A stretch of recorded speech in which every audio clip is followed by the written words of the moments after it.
We're here with Courtney Gray from Cerar Malcolm, a brand development agency. So why don't you tell us how you got started? I got started in brand development pretty much by accident. Just a regular weekend, I'm out walking around my neighborhood and I run into this hat store that caught my eye. So I go in there, start looking around, and prior to this visit, I had never even purchased a hat outside maybe like a baseball cap. And I saw this hat that I had to have. So I took it to the counter, and sure enough, at the register were the two owners who happened to make the hat. And soon to find out they made all the hats in there. So we started talking about the process of making the hat, and then we got more into it. Then my juices started flowing, and I started thinking about how I could help them kind of further their cause of getting people more interested in hats, and also just helping them grow as a business. And at the time, I was doing corporate merchandising, so I had a professional background in it.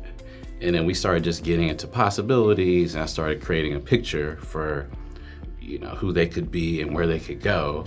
And a few minutes later, they hired me, and that was my first client. I was working as their brand representative. Something you just said there where you started to kind of make a picture for them, to create that picture. I think that's important, right? In branding is to kind of have that vision, that idea of what can my company look like? If I apply all of these ideas, if I see that vision, what does that vision look like? Would you agree with that? I would, and to kind of contrast that, so I've been doing this for about 10 years, so that was almost a typical way of me getting a client, kind of by accident, seeing what they were doing, and then just being able to really communicate what I saw in the product and what I thought I could do with it. So it really all came down to me just talking. Yeah. But as I've grown as an agency and as a person, now I kind of take almost an opposite approach, and that's more of a listening. So now what I do is if I meet somebody, I start up a conversation, I just listen intently into how they see their product and what they want to do. And then I'm able to just kind of absorb that energy and that information and look at my past experiences as an entrepreneur, as a brand consultant, and be able to help them just kind of crystallize and bring to life what they have in their mind. So it's a completely different way of doing it. And I found that in the long term to be more effective. That makes a lot of sense. So my next question was, in fact, who's your ideal client today? So we started with the hat store, but if we go on your website, we see that you work with a lot of startups, with a lot of entrepreneurs, and I think what you were touching on is that, right, is to allow them to kind of paint their own picture and to just kind of listen to what they have to say and then guide them in the right way. Right. Does that make sense? Right. Yeah. So I would say our ideal clients or our entrepreneurs, for a couple of reasons. First and foremost, they tend to have a very strong belief in themselves and their ability to produce productive and profitable outcomes. And they also tend to have a strong belief in the work that they're doing. And that makes all the difference. No matter whether you're doing a design-based project, coming up with some kind of strategy or something, developing a web experience, if the person or persons or organizations that you're working with have a really strong core belief in themselves and what they're doing, it makes just a big difference because they're able to put more into it, you're able to get more out of them, and consequently deliver a better product for them. So I guess, is that what you would say is maybe the what makes you different? What differentiates you from your competition is the fact that you're really putting the emphasis on them, right? Word you came up with before was empathy, and understanding what the startup person goes through, what the entrepreneur goes through, and being able to listen to what they have to say and really giving them a chance to explore their own brand and to help guide them through the process. Does that make sense? Absolutely, and I would definitely say that which makes us different. I mean, most companies and organizations have their own or unique way of doing something, whether it's the way they deliver their product or the actual process of putting that product together. But for us, our difference is definitely empathy. Having been a serial entrepreneur myself, and also having the benefit of all the people that I work with in my remote team, all of them having some entrepreneurial experience, we understand just from an emotional standpoint what people go through. And that's really a big part of it. Yeah. When you're dealing with entrepreneurs and they're doing startups and they're small, the emotion plays a big part into it. So we're able to kind of really understand where they're coming from and help them address those common roadblocks that kind of stop them from getting in their own way oftentimes. Yeah, and I think in marketing now, we're seeing this trend towards storytelling. We're seeing this trend through to reality marketing in a way. And I think what you're talking about, using that word emotion, right, is we want to see the emotion behind an idea. We want to see where those ideas came from. We want to know that the people that we're dealing with, they're human beings, right? And they have ups and they have downs. And by sharing those stories and making that a part of their brand, it's going to maybe help us make the decision between choosing one brand or another. Absolutely. And I think a lot of it comes down to just differentiation. Right now, I don't care, what size your company is, what stage you are in your business life cycle, differentiation is extremely important. All of us run a risk or challenging or dealing with on a daily basis just the commoditization of everything. Everything's starting to look more and more the same. Yeah. It's so easy between, technology and so forth for somebody to duplicate what you're doing. And it's almost impossible nowadays for you to differentiate yourself by quality or pricing or oftentimes even with the way you deliver your product. Because again, it's just easy to duplicate it now. Yeah. So I feel just through experience as a brand consultant and as a consumer, the only true way to differentiate yourself is to lead with the things that you believe in. No app can duplicate that. That will never get old or tired. Yeah. Like that's, no competitor can duplicate that. So if you can just really understand and capture what you believe in, and what your core values are, and what we're really good at is helping people make that something tangible and create, just a narrative that you can control, and that'll completely differentiate you from your competition. Let's say I'm a startup, I'm an entrepreneur, and I come to you for a branding strategy. What would you say is one of the first exercises? What are the first things I should be focusing on? Because there's so many different directions that can go into, right? What would you say is one of those first important steps when you're starting to develop your brand strategy? I mean, ideally, if you can just work on a positioning, and that goes again into the things that you believe in. And for us, brand positioning, we define that with 3 core components: developing a brand narrative, value proposition, and a brand story. And that doesn't have to be done in any particular sequence, but we do suggest, and through our experience, just kind of doing it at the same time. So if you can get those 3 things together, you can use those as an anchor for your strategy moving forward. And it allows you to just stay grounded no matter what's going on and to not get off track. And it also gives you ability, if you're really strong on your story, your value proposition, and your narrative, it allows you to actually pivot and be able to address the issue of the day or, a specific thing that, this interesting client wants you to do or customer.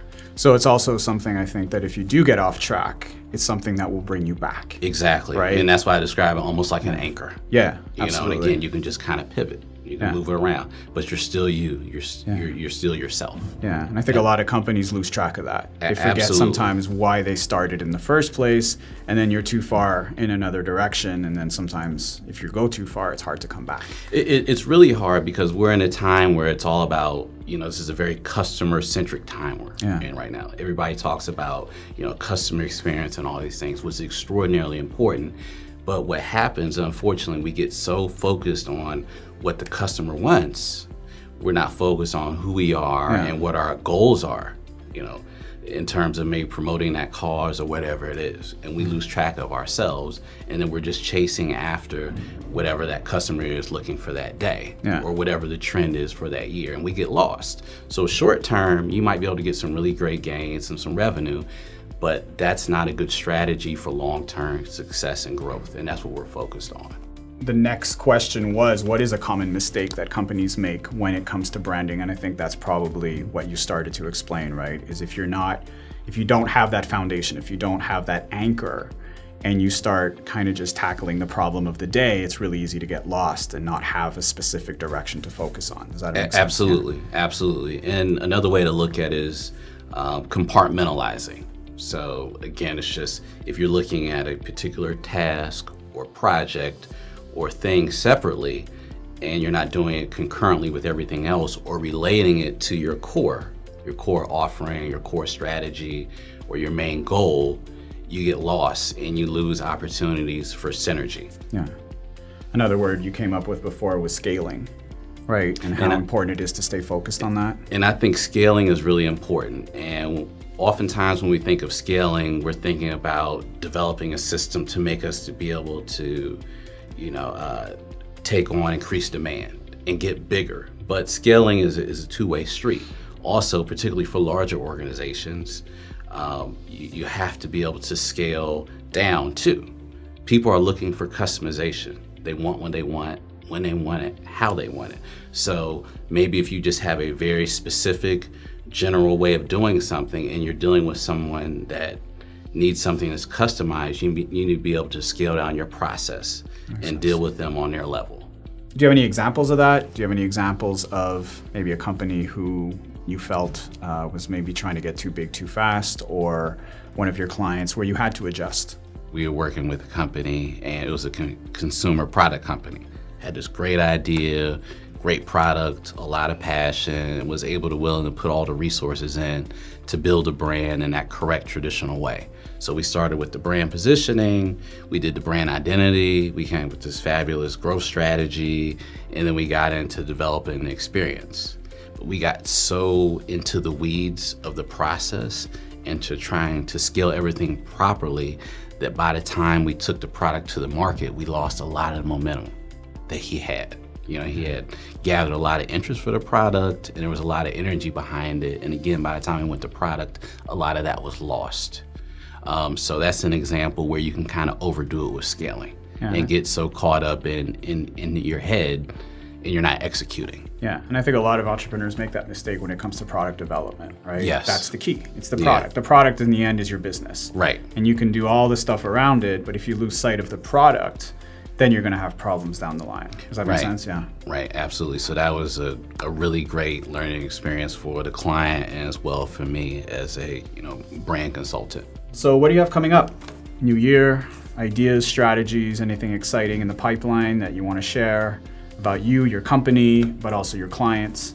I would say for the big opportunity in 2019 for my clients and for us as an agency is definitely brand experience. I mean, we're in a time, and I don't think it's going to change, where everything is centered on that customer experience. Everybody wants what they want, when they want it, how they want it. And brand experience is the way to get to that. And for us, brand experience is driven by three things. It's about, really developing your core.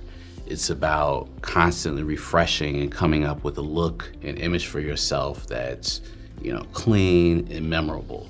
And last and most importantly, it's that constant thing of just making sure that you have a very sharp mindset, that you're able and ready to take on any of the challenges that come up. And if you focus on those three things, you're guaranteed to constantly reinvent yourself and your experience as a brand as a whole. And that extends to everything from your process to the way you interact with your clients, your employees, and ultimately your product as well. It's all just one experience. That's awesome. I think that's really amazing advice. So also finally, what's your favorite book? I like books as much as anyone else. I would say for me though, I'm a huge consumer of news and also research studies. That enables us to do the two most critical things in our business.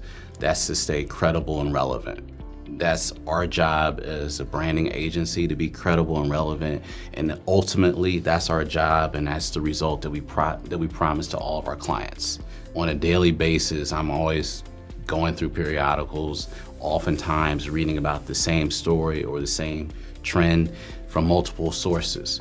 So I'm able to get as much information that I can, and there's a lot of great information out there that's already curated. I can take that information, whether it's raw data or it's really well analyzed information, and be able to come up with my own point of view.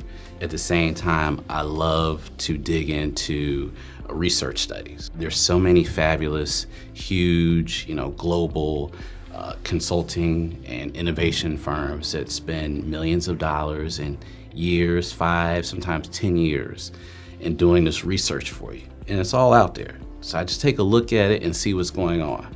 You know, they're really good at talking about what happened in the past, what's going on right now, and what's up for the future. And then I'm able to just get into that on a personal level and a professional level, and to be able to share that with my clients. So when they come to me with some idea, I'm able to relate that to something that's going on now and help them realize in the most productive way in the future.